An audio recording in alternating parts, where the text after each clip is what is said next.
집이 없다고 인생이 망하진 않습니다. 하지만 집이 있어도 불안한 분들, 오늘 꼭 보셔야 합니다. 지금 이 순간 대한민국 60대 이상 월세 거주자는 최근 5년 사이 2배 이상 폭증했습니다. 국토교통부 통계에 따르면 2019년 23만 가구에서 2024년 48만 가구로 급증했죠. 이건 단순한 경제적 실패가 아닙니다. 새로운 생존 전략의 시작입니다. 오늘 영상에서는 한 가지 질문을 던져보려 합니다. 노후에 월세로 사는 게 정말 더 현명한 선택일까요? 지금부터 그 답을 함께 찾아가 보시죠.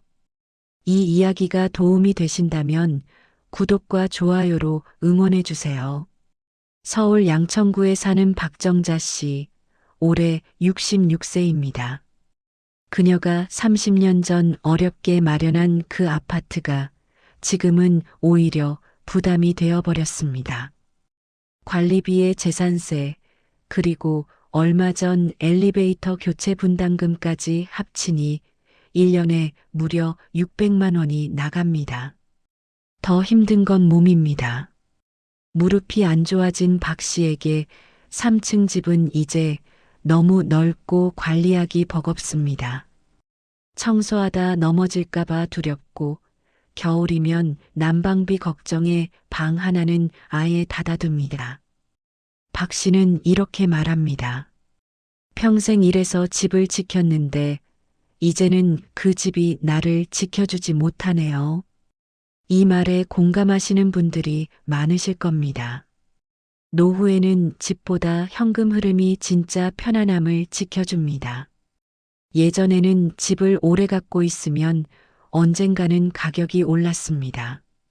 하지만 지금은 지역 간 격차가 벌어지고 빈집은 이미 200만 채를 넘어섰습니다. 국토교통부 2024년 통계입니다. 더 심각한 건 상속 포기 현상입니다. 자식 세대는 고향집 상속조차 포기하고 있습니다. 법원 통계에 따르면 2023년 상속 포기 건수가 12만 건을 넘었는데 그중 상당수가 지방 부동산이었습니다. 시골에 있는 집은 팔리지도 않고 보유만 해도 세금 폭탄입니다. 한때 자산이었던 집이 이제는 유지비와 세금의 덩어리로 전락했습니다.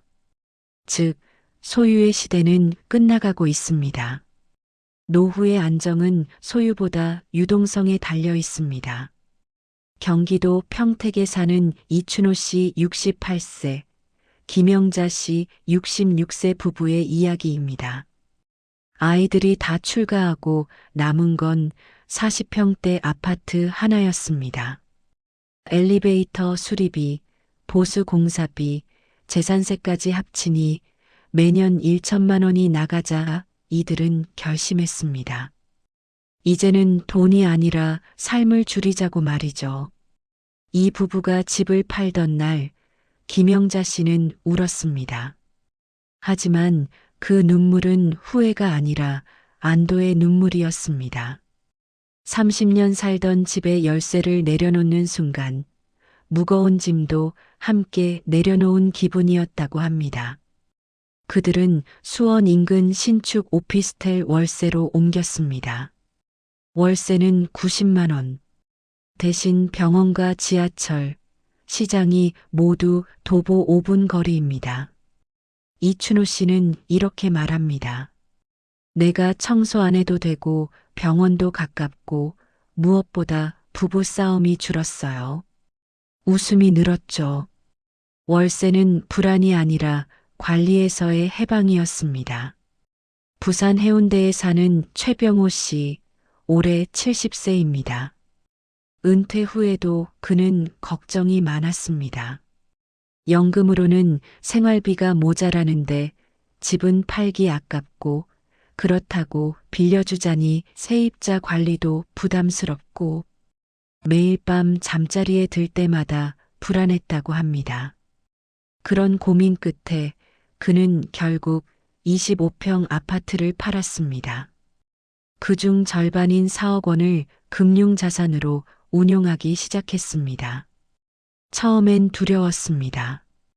평생 모은 집을 손에서 놓는다는 게 쉽지 않았으니까요. 하지만 지금 그는 월세 100만 원을 내지만 매달 이자, 수익과 배당으로 150만 원이 들어옵니다. 이제는 돈이 이래요. 월세 내는 게 아니라 월세 받는 기분입니다. 그의 삶은 안정적이고 가벼워졌습니다. 자산이 아니라 유동성이 노후를 지켜준 셈입니다. 2024년 기준으로 60세 이상 주택 매도 후 월세 전환 비율이 18%에 달합니다. 한국부동산원 조사 결과입니다. 이유 첫 번째, 현금 확보입니다. 의료비와 생활비 대응력이 향상됩니다. 건강보험공단 자료에 따르면 65세 이상 1인당 연평균 의료비가 500만 원을 넘어섰습니다. 집에 묶인 돈보다 손에 쥔 현금이 더 안전합니다. 이유 두 번째, 유연한 이동성입니다. 자식 근처나 도심 접근성이 개선됩니다. 통계청 조사에서 시니어 이사 사유 1순위가 가족 근접과 생활 편이었습니다.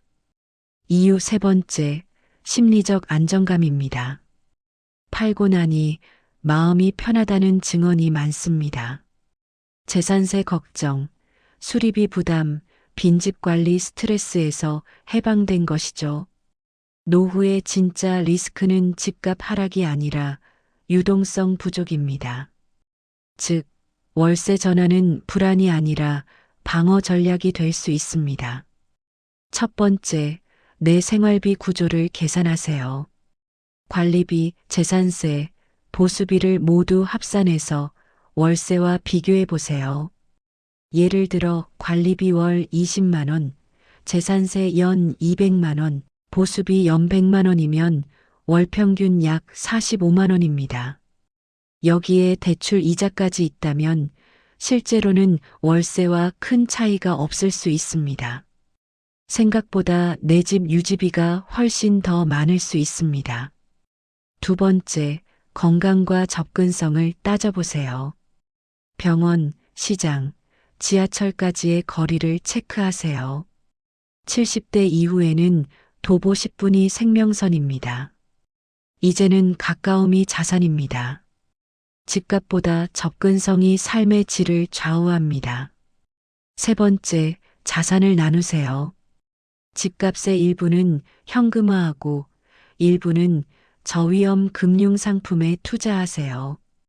예를 들어 5억 원 주택을 매도했다면 3억은 월세 보증금과 생활비로 2억은 안정적인 배당주나 채권에 투자하는 식입니다. 수익보다 현금 흐름이 중요합니다. 이 세 가지를 확인했다면 월세는 패배가 아니라 선택의 기술입니다. 집이 없는 노후가 불안한 게 아닙니다. 움직이지 않는 노후가 불안한 겁니다. 여러분 생각해 보세요. 집의 크기보다 중요한 건 내가 언제든 움직일 수 있는 자유의 크기입니다. 노후의 평안은 벽 속에 있지 않습니다. 현금의 흐름, 이웃과의 거리, 내 시간의 여유 속에 있습니다. 이제 우리는 집을 지키는 세대에서 삶을 설계하는 세대로 바뀌어야 합니다. 소유보다 자유, 재산보다 시간. 그게 진짜 부자입니다. 오늘 이 영상이 여러분의 노후 준비에 작은 힌트라도 되었다면 정말 기쁘겠습니다. 구독과 좋아요는 저에게 큰 힘이 됩니다. 그리고 댓글로 여러분의 솔직한 생각을 들려주세요. 여러분은 노후에 어떤 선택을 하고 싶으신가요? 내 집 마련이 꿈인가요? 아니면 자유로운 이동이 더 중요한가요? 함께 이야기 나누면 우리 모두에게 도움이 될 거예요. 다음 영상에서 또 만나요. 시청해 주셔서 감사합니다.